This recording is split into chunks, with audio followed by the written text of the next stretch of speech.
Welcome to the MMHP in the 989, channeling all styles and eras of Michigan music history. Recorded live from the Michigan Rock Legends Hall of Fame, located inside the Bay County Historical Museum. From the city by the bay. Featuring Dr. J, Fred Reif, Mr. Mike, and your host, Scott Baker. Brought to you by the 989 Podcast Network and the Michigan Rock Legends Hall of Fame, located at the Bay County Historical Society Museum at 321 Washington Avenue, Bay City, Michigan. Welcome back to the MMHP in the 989. Here we are with part two, Mr. LJK. Here in getting him back here to Michigan is going to be the focal point of the start of this episode, but he's going to get to dive into the reunion, or the attempt at the reunion, and who did do the reunion for Savage Grace, as well as more of the backstory and all of the music that he put together, performed, and recorded between the time he was on Capitol Records with them till now. And he's even going to give us some future plans, and Al even brought his guitar. So stay right here, tune right back in. Part two. Well, when did you decide to go back to Michigan then? Well, Jeff Jones, again, the infamous Jeff Jones, he had played guitar in the Hideaways, was a mixer for Savage Grace, and he saw the end coming. He left before the band broke up. He was always been a smart guy. Went back to Ann Arbor and started playing in Guardian Angel, which was Scott Morgan, Terry Trabant, and David Morgan, Scott's brother, in Guardian Angel. And Jeff said, you need to come back to Michigan and be the other singer in Guardian Angel. So I ended up coming back, learned their tunes, playing rhythm guitar, not bass, and singing with Scott. So we were real, me singing backup, it was more solid backup singing, and I sang some lead too. It was a good band. There was just Action Records out of the UK, was a bunch of stuff released. Wow. Yeah, it was kind of a Michigan supergroup in a way. Right. And that's what a lot of people said. Yeah, right. You got Scott Morgan with Rationals and Al Jacquez from Savage Grace. And, we were handled by Peter Andrews again and John Sinclair. And we there was still a good amount of work, not as much, but we worked a lot. But Scott was not really comfortable with the two-singer thing. And once he let it be known he was going to go, Trabant, there was no way he was going to hang. So he left. But, then we ended up adding Mark Goujon and Tim McCoy and ended up becoming Lightning. And that was a really good band, too. And we toured and released an EP and did all that stuff. So that band with Morgan, was that about a year? Or? Yeah, I'd say about a year. Yeah. I'm not really good with time, But you morphed right into the next record or band and put it on. Next. I mean, we worked hard. We rehearsed, we recorded. We had John Lennon had a truck, the Butterfly truck. We had that in Michigan, and Jeff was a great engineer, so he recorded Guardian Angel and Lightning, and recorded the Rockets and John Pedangic, all these different bands with the Butterfly truck until, I don't know if it was Lennon or some of his people ended up saying, well, we got to get this truck back. Because, we were using it. Was it there from the John Sinclair rally? I think it might have been. I wasn't involved in that in any way, but Jeff was. I was just going to say the same thing. Jeff Jones was involved in that big time. He and I produced records for Blind Pig Records, Jeff and I. So, I saw your name. Was it the Boogie Woogie Red album? Yep, we did Boogie Woogie Red. That was and I saw I had no idea that you were originally involved in it. Yeah, we recorded that. I remember setting up in the basement and stuff, and I did a lot of the, like second A2 work, setting up mics and stuff. But yeah, we ended up capturing that whole thing. That was cool. Boogie Woogie Red what an interesting project that was. What a character. But there was some cool music though, Yeah, he was 12 years every Monday at the Blind Pig. Right, 12 years. Wow. I remember recording him. That was cool. Again, some of that, Savage Grace is really important, but there was all this music before then, theater, whatever, and then afterwards there's been music, you know. Well, I would see your band Measured Chaos a lot. Yeah. Well, a number of times. Yeah, that was a good band. That was more blues. We called it blues, soul, and rock and roll, but definitely heavier on the blues, you know. So this was after Lightning. Right, well after Round Lightning. to a Fall. Yeah. A halt, I should say. So you played in Measured Chaos. Were there any other bands before the Savage Grace reunion that we talked about at the start of the show? Yeah, before Measured Chaos, when we had Guardian Angel, which became Lightning, and then went back to L.A. because Judy's dad got sick, and we went back to L.A. We still didn't have any children at the time. Went back to L.A., stayed with her parents, ended up singing at her dad's funeral, ended up staying for a while. I thought, let's give it another go. Studied acting, went to an actor's workshop for a while, auditioned for a bunch of stuff, got callbacks, but never got any real roles. And then I was in a band with Mark Tomorsky, who had come from Ann Arbor, called Customize, and we were doing, and Jeff produced a record on that band. We were doing, I don't know, power pop kind of stuff. It was edgy. This would have been in the 80s, probably, when power pop was but it was at its moment of glory. Customize. Customize was the name of the band. Yeah, check that out. Really, really good material. And we did that whole LA scene, pay to play scene.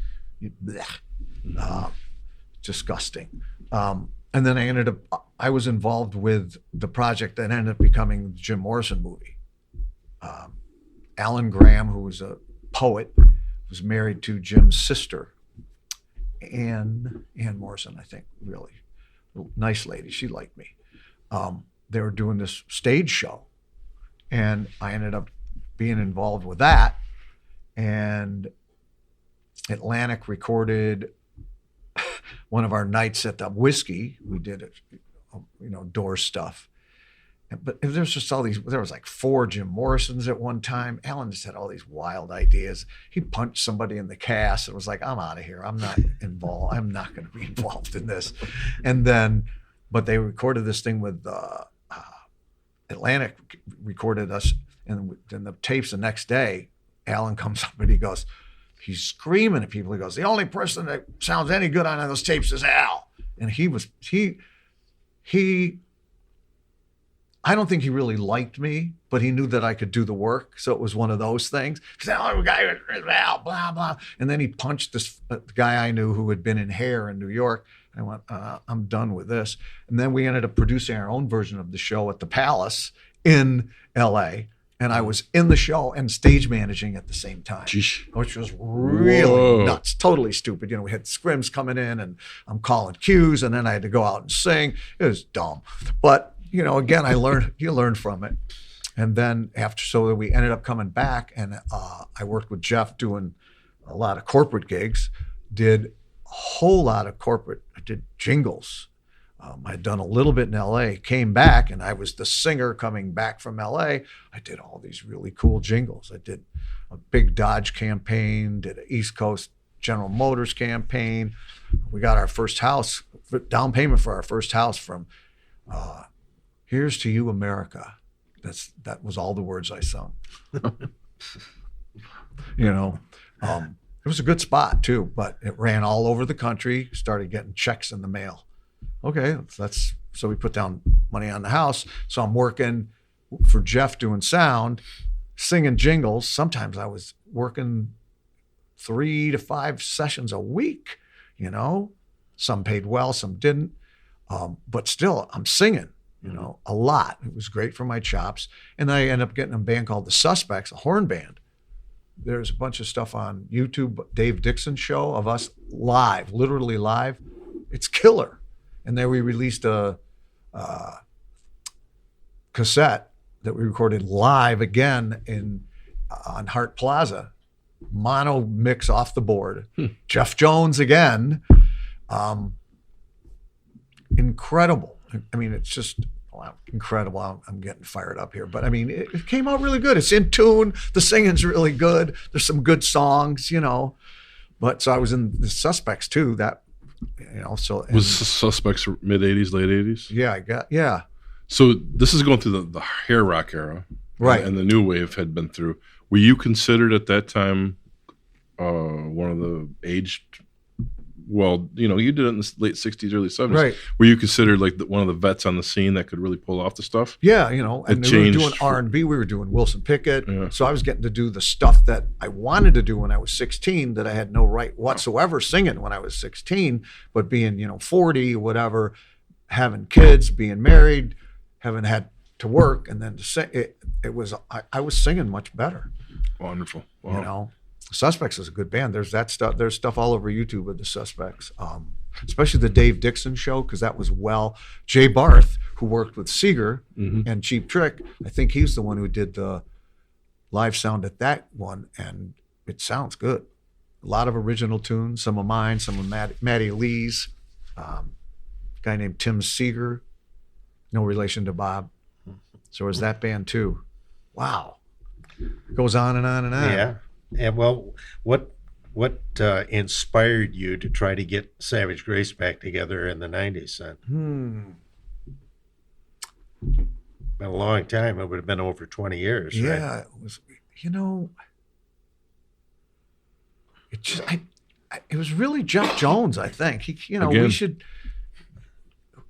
He should be here. Right? Yeah, he should be here. We need to record this stuff.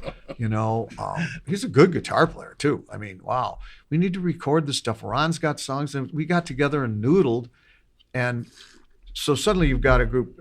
Got Mark Goujon, who can play for sure and sing. Got me. I can play guitar. I wasn't a great guitar player, but I was competent. I could sing. Ron could sing. Was a great guitar player. Jones is a great engineer. We had some good songs, so Jeff said we need to capture it. You know, we tried to get the guys to do it, like I mentioned earlier, but they just didn't want to fly in and blah blah blah. So we just did it. You know, it just seems silly to me. Somebody says, I'll buy the tape. You can use my studio. To say no. But so after you did One Night in America, the album, did you tour or did you gig fairly regularly? No, we toured. We didn't tour. We gigged a little bit. We played Memphis Smoke. There's a live video of that. I think that's pretty darn good. We just did a few gigs. It wasn't. I don't know. You go through phases where, and I think that some of the guys in the band just like, well, you know, we've paid our dues. I don't want to just do gigs. And sometimes that's all there is. Yeah. You know? Yeah. So you have to decide, do you want to play? I mean, I'm playing out now. And I'm trying to be choosy where I play. But I think it's good to play. I should get out and gig, you know, while I still can, for pity's sake. You know, I mean, Ron's dead, right? You know. So it all ended when Ron died, basically? Yeah, when Ron passed, it's like we weren't going to do that again. Okay. I play his songs. I love playing them. But without Ron, it's funny, you know, you look back on Savage Grace, and for a lot of people, you know, they considered me the lead singer. And a lot of pictures and stuff, I'm in front, but you know, I look back at it and I see Ron as being as equally as important as me, you know, and he was a good singer, great writer. So it's interesting how, you know, the perspective changes. And then now, once he died, it was like, there can't be a Savage Grace, you know, even if you could get Zach and even Senor if we back. could get Zach and Senor back, there was something about Ron that he was a catalyst, maybe. You know, it's hard to say, but once he was gone, I was like, yeah, there's time to move on, do other stuff. But I play a lot of his songs. I'll probably play at least one tomorrow, maybe more. He's a good writer. Now, besides solo, I know you team up with Drew Abbott every once in a while. Of course, Abbott was a guitar player with Seeger and the Third Power. Yep. Is that still going on? Do you still gig together? Or? We haven't in a while. We did a gig last summer. We played a birthday party for a Navy SEAL. It was awesome. Bunch of Navy SEALs and what they call their dirty boatmen, which are the guys that would drop them off and stuff, who drove the boats. Turns out that John Rapp, who worked for Seeger, was a dirty boatman. And he's actually got commendations and been shot at and all this stuff. But he said, will you play this party? So we played a party. Drew, me, Tim Sparling, Roger, I forget the great drummer. There's these musicians there. It's ridiculous. In Michigan, they're so good. Drew Abbott is still really solid. So you guys, when you play together, you kind of play in a band then? Well, it's just the two of you? The gig we did last summer was a 5-piece band. Drew and I have played a couple duets, but we had an opportunity to do one just recently at Trinity House, and Drew said, you just should do the gig yourself. And I said, okay, I'll do that. It was a good gig, too. It went really well. So I'm not sure if Drew and I are going to go again. I'd do it in a second. It just really depends on how he feels about it. He's got some more. He has a CD called Silver that he did. It's got some cool songs on it, Okay. Really, really good stuff. Well, so I don't know. I know you have your guitar here. Can we talk you into playing a number or two? Sure. I got Excellent. One. Oh. You guys have some great questions. We want to talk about the solo career. That's definitely. And have you put out? I have a single CD it's called the. Gee, wake up there. Put new strings on yesterday. Bad idea. Called The Blues According to the Gospel, and it's a bunch of blues songs with gospel roots to it. Mm-hmm. Most of them are my own. No, all of them are mine except one of Ron's. The solo thing originated because besides I wanted to make some money, I love to sing. I didn't want to deal with a band. Didn't want to deal with it. And now I'm actually playing in the band, the Jacquez Band. We usually play once a month. In the summer, we might do twice a month. We do Geezer Happy Hour in Ann Arbor. It's the best.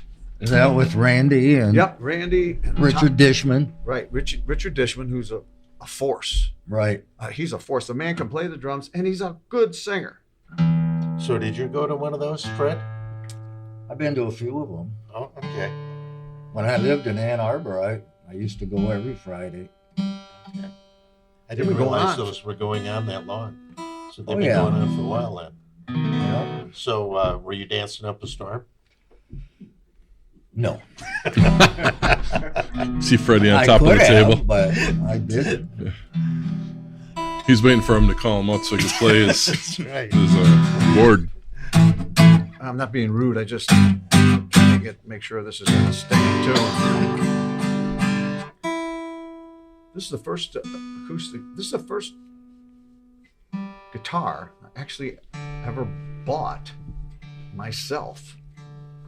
Believe it or not, I got a telly that Jeff Jones gave me. I got an acoustic that Jeff Jones gave me. I got an SG that a guy was in a worship band with gave me.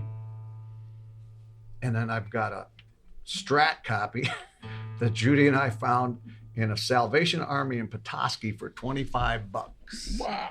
And I had two different guys work on it, and it's a great guitar. And it ended up costing me $45, But this is the first acoustic guitar I actually bought because I didn't want to beat up the one that Jeff gave me, even though his sounds better than this. We'll see if this stays in tune. So anyway, I was going with Judy to the beauty parlor, the salon in Dexter, Michigan. And we're driving in the car. She's driving. I'm sitting there looking at all the beauty. And we're going down Parker Road, and we pass Jerusalem Road. And this song gets dumped in my brain. And I'm sitting there, I'm singing it to myself, thinking. We get to the salon, and I ask, I'm going to do it old school. Give me a piece of paper and a pen. So while she's getting her hair done, I'm sitting there in the salon writing down lyrics and fooling around with it, and ended up writing three verses.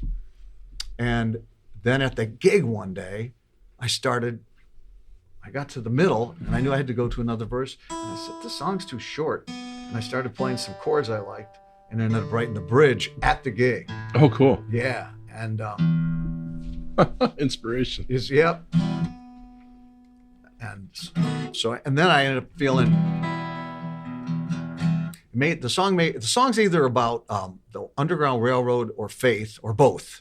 You know, I guess if you were going to be involved in Underground Railroad, you need to have faith in something. And I never intended to write a song about Underground Railroad. It was given to me. But what it made me think of this tune, so I used this as an intro.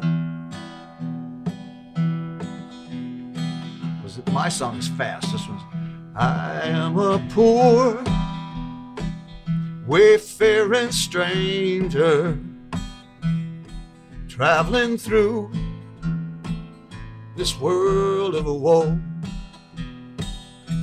But there's no sickness, no trial or danger in that great land to which I go. I'm going there to see my mama. She said she'd meet me when I come. I'm only going over Jordan.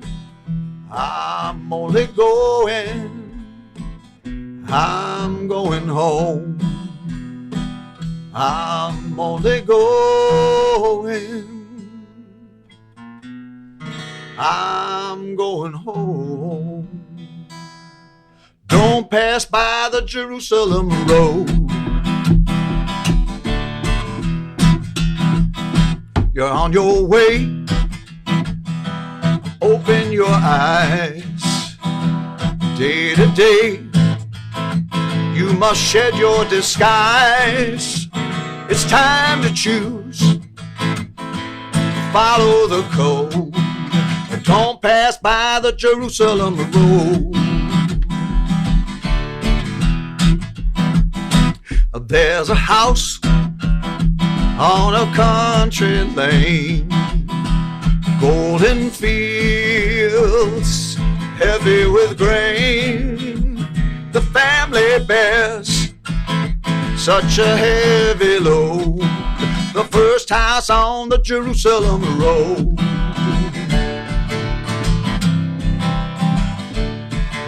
This is the part I wrote at the gig. It's a long road. You got to stay in the light. Such a hard road. Yeah, you're doing what's right. Stay in the light. Doing what's right. And if you find you have lost the way, you missed the signs, wandered astray, take the path to that humble abode.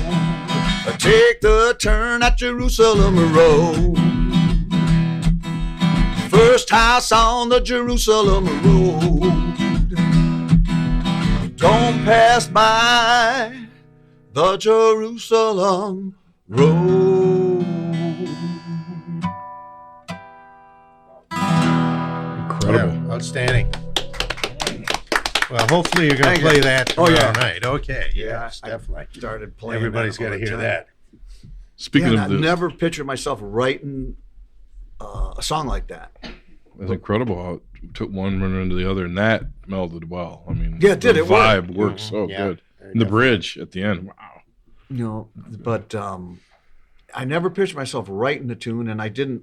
You know, sometimes you said, I think I'm going to write a love song. I want to whatever, but I never thought about writing a song about, you know, the Underground Railroad, and it's one of those things. I think it's about both things. I think it's about faith, and I think it's also about the Underground Railroad or a journey too. You know, but Give us, you know, faith plays a huge role in what you've done in the last 10 years, probably. Yeah. Can we talk a little bit about it? Sure. Bring us up to date with what you've had going on with your, you know, there's a lot of religion now. There's a lot of your solo careers now going on. I mean, bring us up to par on how it all came together for you.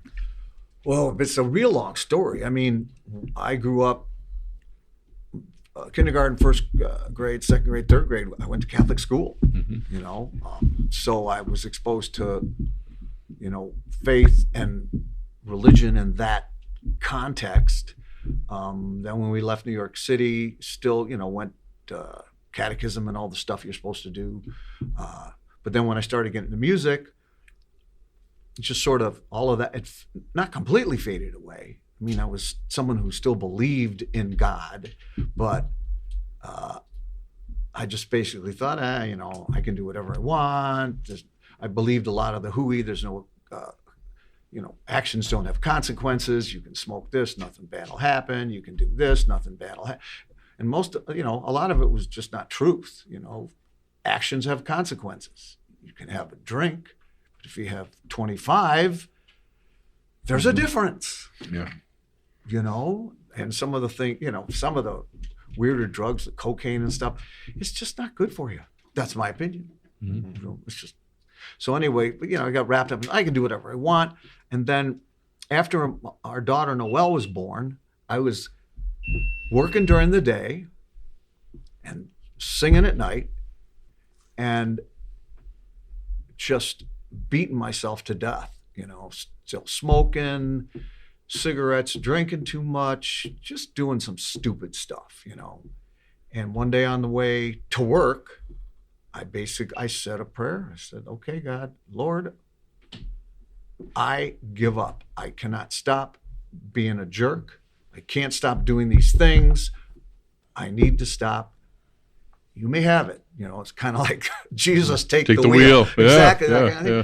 And after that, you know, I got to work and I had to work. I didn't think of it. But within 2 weeks, I had literally stopped doing everything that was on my list that I wanted to stop. What year was this?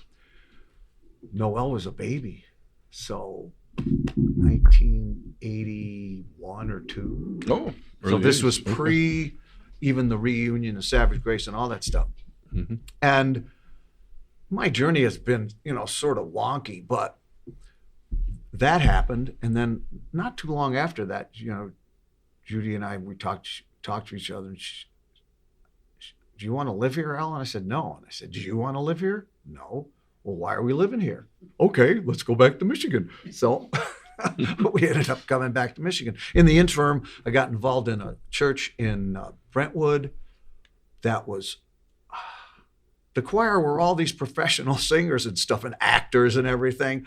And the choir director had me stand next to a guy who was, I don't know how old he was, but he was a tenor and he was still really good. And he could read, he could take music and literally turn it upside down and he could read it, you know. Right. And he had sung with like Bix Beiderbecke. I mean, the guy was, again, this was 1981. So he was still viable, could sing his butt off. I couldn't read worth a dang. So the choir director just had me stand right next to this guy. And I was quick enough, I would get the parts literally milliseconds late. So I got to sing with all these great people.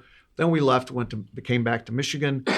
And, you know, I got involved in church, uninvolved in church. And then for, at one time, Noelle, our daughter, she was involved in this church, Northridge Church. And she said, you need to go there. So we went. And before you know it, we were in the kids ministry. I was there for 5 years. We were there for 5 years doing the kids ministry. After a while, I started singing in the choir, but I didn't tell anybody I could sing. I didn't want to be that guy, you know. And then one time, Noel again, he said, "You really ought to tell Paul that you can sing." So I told the director, you know, I can sing. I've done this stuff. So he had me sing a few tunes. It was like, "Oh, really? Okay, you actually can sing." But I had a ball for a year singing with a bunch of guys. Just, you know, it was a mixed choir, men and women. But, you know, he had me with a group of guys, more kind of Broadway baritones, tenors, singing with all them. It was great. No pressure. Don't have to be cool. Just sing right. And so we're doing the kids ministry. I'm singing. Then I ended up on staff for 2.5 years, being a music director, and that was incredible because suddenly the focus was not supposed to be, not whether I sung or not was not the point. Is how can you put this team together, and had people from brilliant vocalists to people who could barely play guitar, all in the same groups, and it was really cool because being a jerk was not an option. It was like, these people have volunteered. You work with them and do it from a godly perspective instead of an Al perspective. And it was really good for me. I mentioned that SG, one of this guy, Mike, who ex-biker, karate guy, unbelievable. I taught him theory, and ended up working with him, and he's become a much better guitar player. And part of it, not all of it, a little piece of it is because, I worked with him and taught him things that other people hadn't taught him. So, numbers, right? If you're in G, there's your 1. Oh, that's a 2. You can do a number system like they do in Nashville. Oh yeah, and I told him a little theory about major thirds and minor thirds, and it helped his playing. Gave me a guitar. Oh my Lord. Yeah. So I can't take this guitar. He says, "I don't care. I'm putting it in your back seat." Wow. I said, I great guy. I still see him once in a while. Go visit the church in Brighton and see him. He's a great man.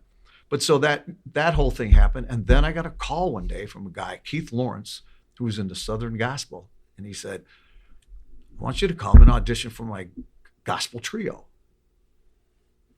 Okay, so I did. I said, Southern gospel, I'm basically a rock blues singer, But it ended up working. They had a real good tenor. He was a baritone, had been the lead singer, but his voice didn't serve him as well as it could anymore. But he knew all the forms, so he ended up being the baritone. I became the lead singer, sang with them for about 7 years. We did 2 CDs. Second one's quite good, and I contributed 3 originals to that one, I think. Yeah. One's called When Jesus Comes Back to Town. Another one I wrote at Savage Grace time called Crying for the Day. And there was another one too. I forgot what it was. It'll come back. But anyway, and so it's been, sort of a back and forth dance. I would like to say that I'm a man of faith, try to be a Christ follower, but I'm hopefully not a religious man, I'm still working through it. You've got different routes you can take when you feel like taking those routes. Yeah, but I really, doctrinally, I believe that Jesus was who he said he was. And I know that bothers some people, it offends some people, but that's where I'm coming from. Yeah, that's where I'm at. I celebrate Easter because I believe the resurrection happened. I don't want to live in a theocracy. I don't want to force anybody to believe what I believe, but that's where, and I've got me through a lot of, it's made me a better man. And I also think you had mentioned perspective, which is really cool. It's given me a bigger perspective, a wider perspective. I'm supposed to be a man who's kind. I'm supposed to love people. I'm supposed to feed people. And I'm not saying I do all those things, but that stuff's really important to me. And it's not, they're not suggestions. Yeah. Jesus said, feed them, and it's just, so I guess I covered it. I don't know, I really appreciate you asking me. Absolutely. That's been part of your thing for the last however long. Since you've been solo, basically, right? A little bit of that, a little bit of rock, a little bit of everything. I mean, you've brought it together here where you're at right now. So, yeah, I mean, when in my, like let's say tomorrow in the presentation, I'll do All Along the Watchtower, unless my voice is really troubling me. But I'll do that. I'll do a little Dylan. I'll do some blues. I'll do a couple gospel tunes. I'll do a whole lot of Michigan rock tunes that I respect. I'll probably do a Dick Wagner tune, definitely do a Bob Seger thing, do a Rationals tune, and tell stories about, because I got to interact with these people. I got to see Bob Seger in The Last Herd at the Fifth Dimension singing, did that East Side Story. I do East Side Story. So, and the gospel music's in there because it's just part of who I am. And so far, people seem, to get it. There are folks that it's not their thing, but they don't discount me because I'm basically just sharing who I am. Yeah. You don't have to believe what I believe. I'm just this is the package. Exactly. This is who it is. It's got 6 strings, not 5. So East Side Story. That's still one of my favorite Bob Seger songs of all time. Any chance we could? I don't know if I know all the lyrics.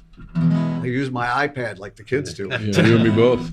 I do, seriously. That's all right. Let me see if I can make sure this thing is.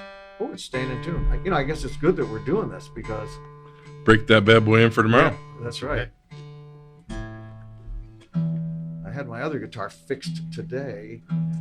Popped by John Kearney's house. John used to work with Dick Wagner. Where's she live? Guitar tech in Lapeer. On Lapeer. On the way in. I saw you post that. See, I'm not sure I remember all the lyrics. We'll try. Beneath the bare light bulb above, she gazed into the eyes of love. Beneath that dirty neon light, she begged him, don't come out tonight. We work hard somehow, maybe we can find a way out, baby. I messed it up. And he laughed and said, I got to go. And she cried, no. Johnny, Johnny, no.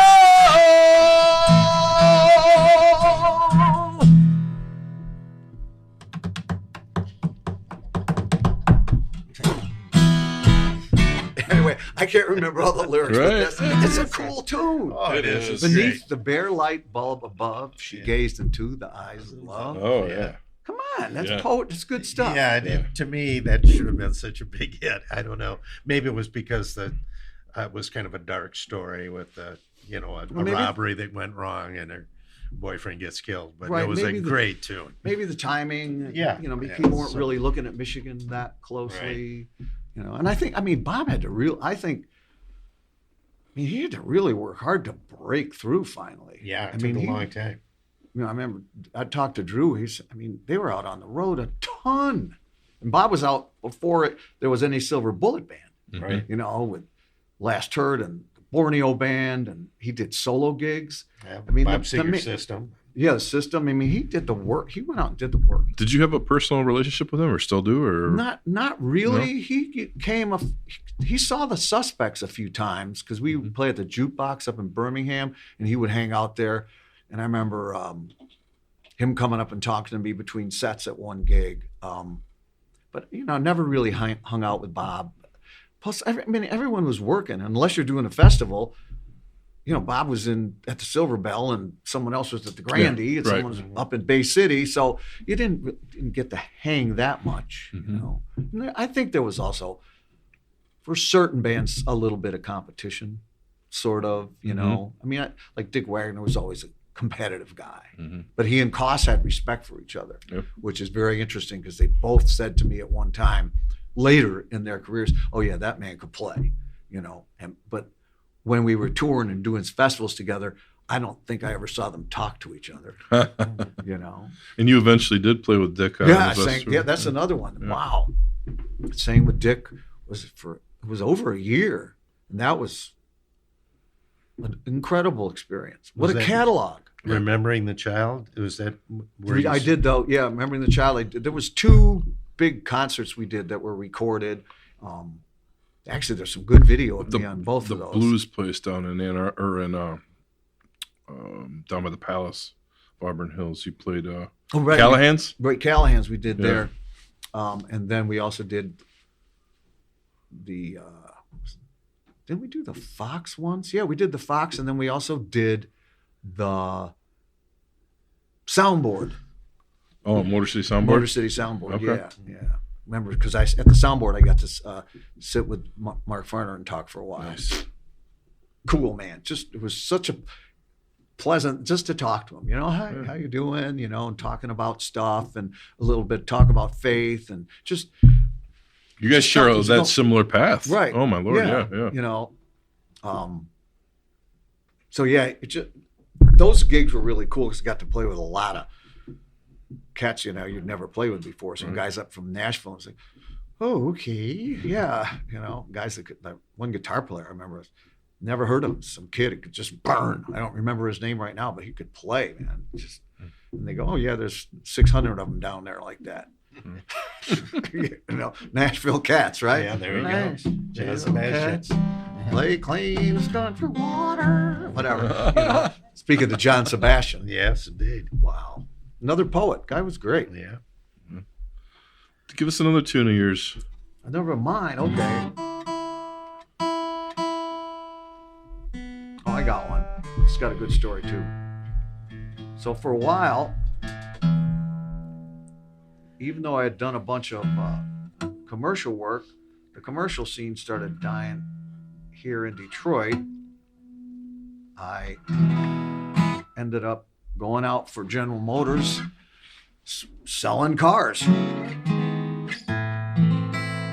And I was in Chicago, walking to the gig. It was the middle of winter. I had on a triple fat goose and a really fine double-breasted suit with a cool tie, fake Rolex. And, stopped wearing that, though, because a couple times in New York, I'd see guys eyeing me because they thought I'm going, does that guy want my Rolex? It cost me $10. Forget it. I stopped wearing them because some people are scary. But anyway, I'm in Chicago. It's the middle of winter. It's cold as all get out. I'm walking to do the gig to go talk about Oldsmobiles, and this pigeon took off in front of me, and again, this song is planted in my brain. The whole entire melody, the entire first verse. Didn't have a guitar. So after 8 hours of work, I went back to the hotel and had one of these little recorders and sang the song. Then when I got home a week or two later, I sat down and tried to figure out the changes. It's a song about three important women in my life: my grandmother, my mother, and my wife.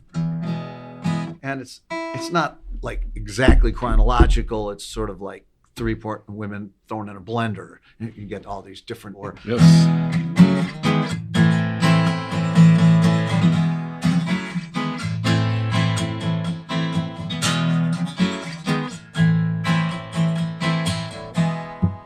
I heard a church bell ring and I thought about my old life in New York.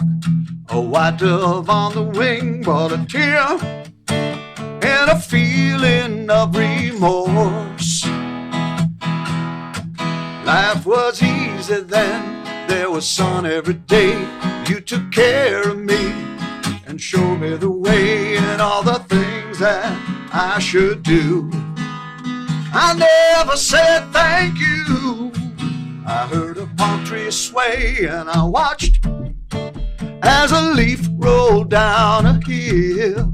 Long lazy nights in LA were the start of a love that lingers still. Life was easy then, there was sun every day. You took care of me, girl, you showed me the way and all the things that we could do. I never said thank you. Oh no, no.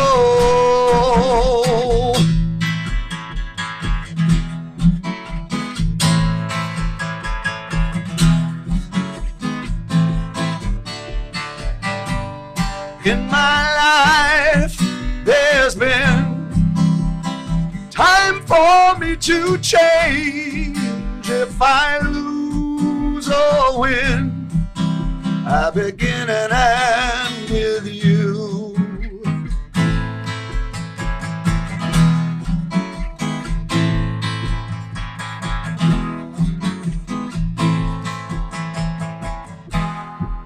I heard a robin sing and I laughed as I watched the children play.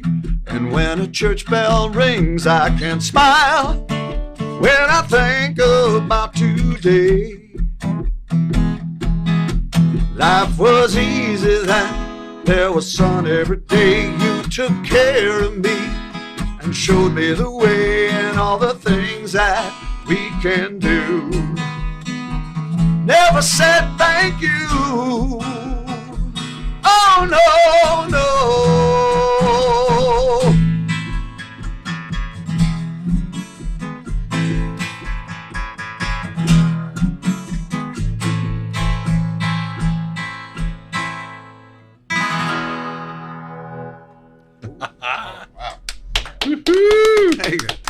I think that E string went out of tune, but yeah, that another one that was given to me.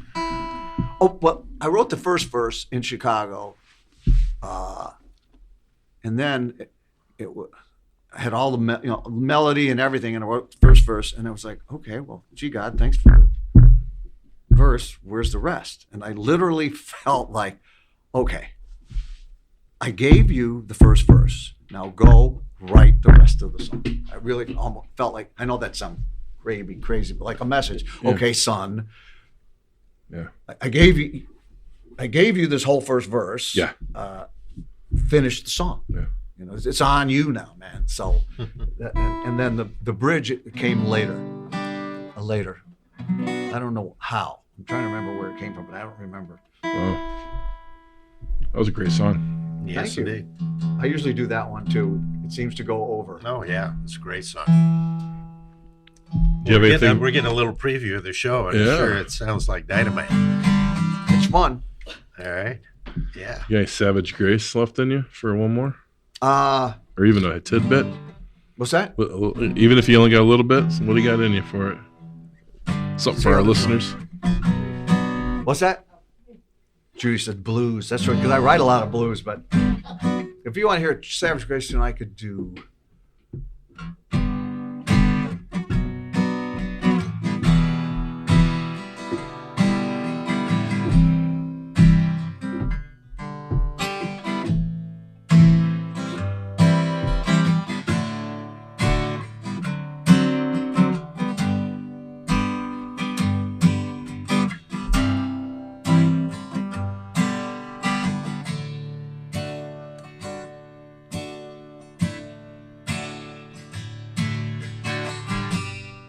She came to me in the morning, then caught my eye and said it's time. She raised her eyes to the window and cried out, don't look back. Little frog in there.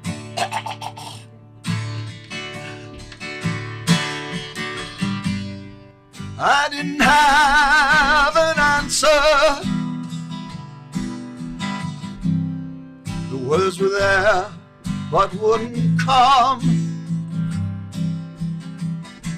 But she saw right through my silence and cried out, don't look back. Lady Rain, come home, 'cause it's our job to be together. Lady Rain, come home, for the days have grown so much darker, and I stand alone. Yes, I stand alone.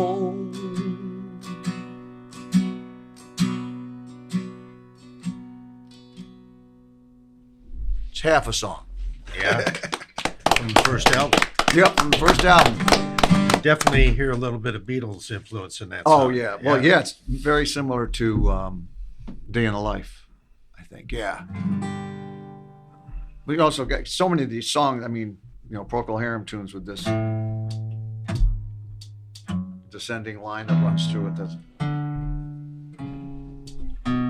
runs right through it. Like Whiter Shade of Pale. Right. It's all that Bach stuff. You didn't spend any time with Procol Harum, did you? Yes. Tell me. I didn't hang out with them, but Robin Trower wanted to produce. As a matter of fact, if I feel like it tomorrow, I'll tell that story and maybe play one of their tunes.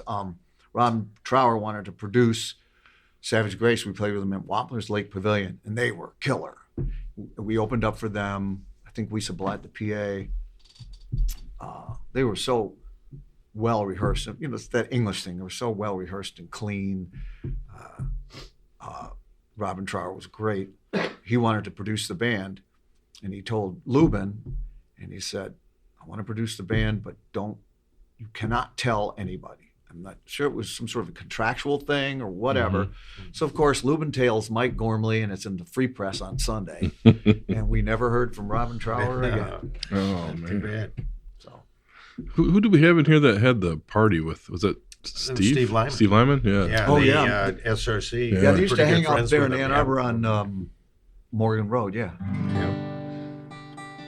Is there any other anybody else from that era that you maintain contact with to this day? I mean, you might not have played with them, but maybe than you did back then. But you've worked up a long career relationship of Not really. any friendships that even overseas or anybody? Well, one guy, non-musician in a sense, is Tony Ray, who started Cream magazine. I mean, was the real force behind it. He and I are in contact all the time. Wow. He actually was working on a book called The Greatest Band You Never Heard. And it was going to be about Savage Grace. Oh, really? Wow. Whoa. Yeah. Very he never cool. finished the book, but he always felt I like wonder if he'd be interested in being on a podcast talking about Cream Magazine. That would be a he'd love pretty to. interesting show. Oh, he'd love to. I'll Yeah, put if you you guys could in give touch. us some contact. Yeah, info, absolutely. Yeah, we'd get in touch with him. Yeah, he's a great guy. Is he in Michigan? No, he's in England. England. Okay. Oh. He was an English wanker. We're gonna have to do Came a over. call on that one. He's a can wanker. we get our vast budget and Yeah, fly you know over? how it is. Yeah, fly him over first class. But, whew, it's been quite. Wow. Where are you heading, wonderful. man? What's the future for Al? What's the future for Al? I'm just, I'm very thankful that I'm alive. I'm in good health. I've got, I don't have to take any drugs. I've got a jammed finger and my voice is in pretty good shape. I'm blessed that my wife has stuck with me through all these years. Mm-hmm. And I'm just, I'm going to do more gigs with the Al Jacquez Band at Geezer Happy Hour. Got a couple concerts coming up with that band. We're going to play at the Goose Lake site, which will be There we totally go. wild. Wow. Got some more solo stuff coming up. I do this cigar bar in Adrian called Challengers, which is, it's a cigar bar. It's just a really weird gig. I never pictured I'd do it, but the owner really likes me. I like her. I just play whatever I want. You have to play through the cigar smoke? Oh yeah, but they have these great fans in there. Oh, That suck. okay. It's pretty cool. And I do 3 sets there, so it keeps me on I like to do 2. Keeps me on my toes. I'm doing that, and then the Geezer Happy Hour, and what else? I play at a place called Story Point, which is it's like a warehouse for old people, but it's really a nice place. It's not a bad place. And they have the whole continuum from independent living people who go out and drive and whatever to folks that are at the end stages of Alzheimer's, all within the same complex. And I go there and play there, and I usually play for the independent living folks. And that's a great audience. I can tell stories about Savage Grace. I sing a Frank Sinatra tune, do a Duke Ellington tune, play a Beatles tune, play an Al tune. It's really fun. And it's like this. I can talk to them between songs. They're very receptive. And then I go over to memory care and sing for the folks with Alzheimer's, which is always different every time.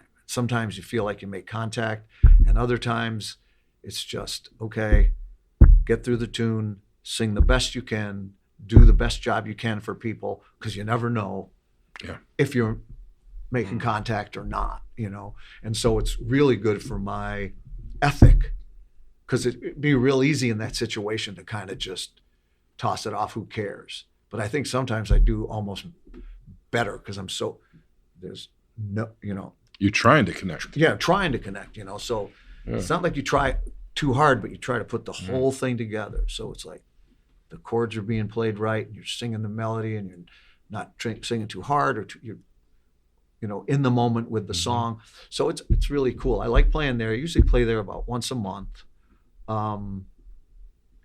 Just going to keep, trying to book gigs. It's rough because a lot of people don't want to pay. Yeah. And I will sing for free at certain churches. I will sing, I'll sing for Jesus for free, but I'm not coming to your club for $50 or $75. And I've had people who, well, will you do it for $75? I will not. Right. It's not happening, but it's good exposure. Yeah. Sure. Exposure. Yeah, right.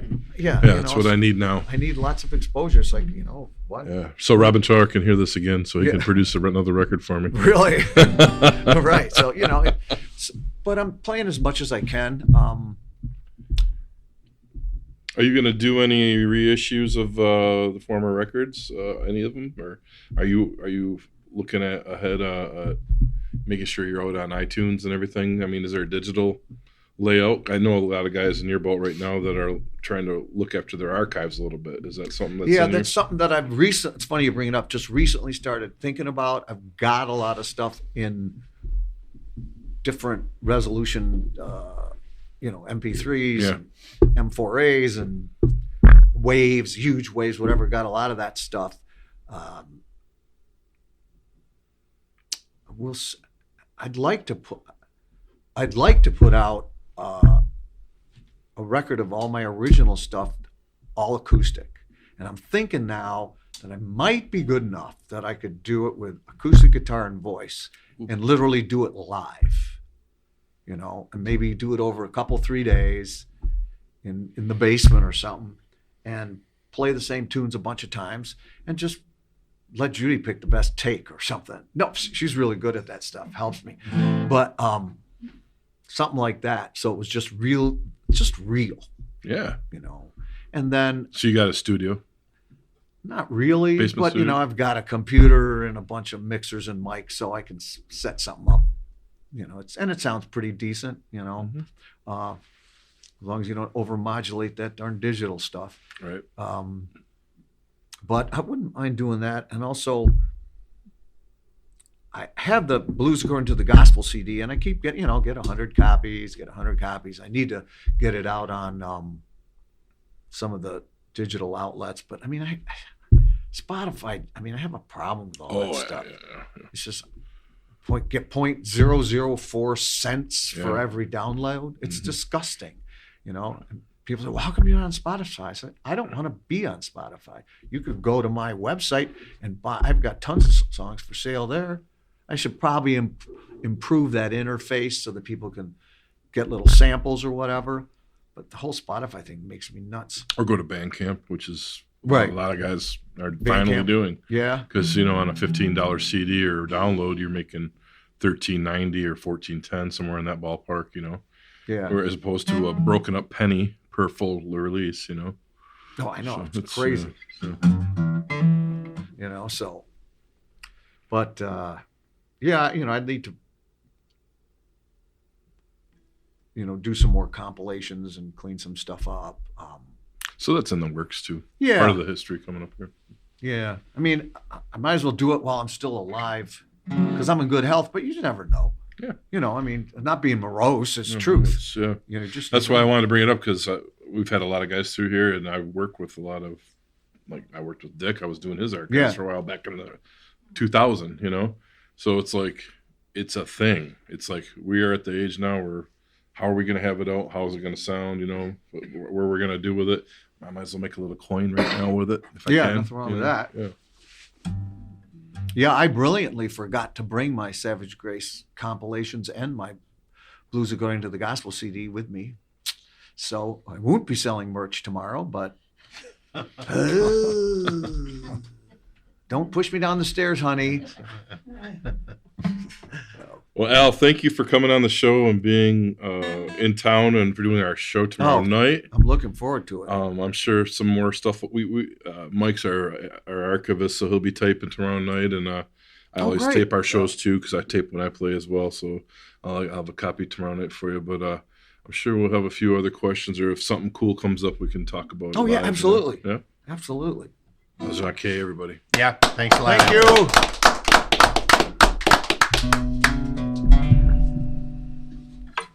Woohoo! Yeah, Got some good stuff, I think. I think so. I think so, man. On behalf of our hosts, this podcast wouldn't be here without generosity of the Bay City Historical Museum, which hosts the Rock and Roll Legends Hall of Fame. We'd also like to thank all of our guests, and especially to the listeners. The MMHP is found at 989.network, or where all podcasts can be found. You can find updated information as well as Dr. J and Sir Fred's Picks of the Week on Facebook. Also on Facebook, check out Mr. Mike's Local Music Live series and Scott's Mid-Mitten 15 from Harvest Canteen Studios, featuring one-on-one interviews with Michigan music artists. You can connect with Scott on the web at scottbakermusic.com, Dr. J at michiganrockandrolllegends.com, Sir Fred at fredrife.com, and Mr. Mike on YouTube as Mr. BT1. That's MRBTEE and the number 1. On behalf of us hosts, Dr. J, Sir Fred, Mr. Mike, and myself, we'd like to thank Mr. Eddie Switek, the voice of the MMHP and the 989. I got a really nice thing on Facebook. Someone sent a note that said, I'm glad to see that Scott's doing the gig. He's a good guy. Oh, cool? Man, dude, thank you. I don't know who I'm honored. sent it. Isn't that neat, though, that somebody, Yeah, let me slide by here. you know, just that they would do that. I love that kind of stuff. Yeah, that makes me feel good about Yeah, that. Facebook drives me crazy, except when that kind of stuff happens. Yeah, And you go, well, okay, someone's paying attention. paying attention, Positive and they energy. got something positive to say about the gig. You know, Absolutely. you know, not that geezer again or something. Oh, and I know. I was gonna wait. I was wanting to hear tonight how many people said, "Really, Scott?" All right, but no, I'm getting my name out, man. So I've been doing this for a while now. I'm glad to hear that. Thank you. That means a lot to me. I was off of Facebook for a day yesterday, and it drove me nuts. Yeah, I never seen you go through social media withdrawal quite like that, Freddie. Because you're just like a teeny bopper, Fred.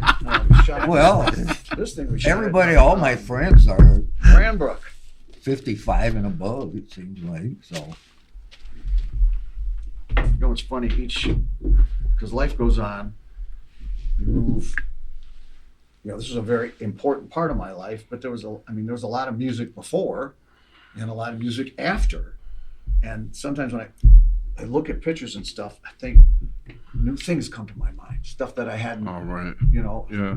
oh yeah, I remember we did that. Oh, that was really cool. Or, oh, I remember when we had, that really sucked, you know. Yeah, some memory come back. Yeah, I mean, and it's just interesting, the memories that come back to you. is there a new group called Savage Grace? Yeah, I think there's a heavy metal group. Right, Yeah. because I Googled it. Yeah. There was I a did heavy it. I metal looked on group. YouTube, and there was Thank some you. heavy metal band, and I thought, I can tell you the whole story. that's not hell. Am I in the right place? Am I You're good? in the right Yeah. place as long as you got that mic on. It's Cool. We're recording. Oh, so great. We pre-record, and I use some of the pre-record just to. That's mess fine. with. No, actually, when Savage Grace broke up, some people, it was a band called Tight, I think, but I don't know if that's worthy of a quote, got in touch with us and said, oh, we want to use the name Savage Grace. Is that okay? And I said, at that point, it was literally right after the band broke up. So I was a little bit bitter, to say the least. Yeah. With bitterness is a total waste of time, but what did I know? I was in my early 20s. So I said, I don't care, but you should know, we don't own the name. Warner Brothers owns it. Hello. Of course. Yeah. Duh. Mm-hmm. But they used the name, and they had a really good female singer. They ended up moving out to LA, dumped her, which was the best part of the band, and they became a heavy metal, speed metal band. One of their albums was called Dominatrix or something, and it was like, okay, whatever. Yeah. So is that the band that's on Discogs that we see now? Yeah, I think so. Yeah. Okay, because they look almost new.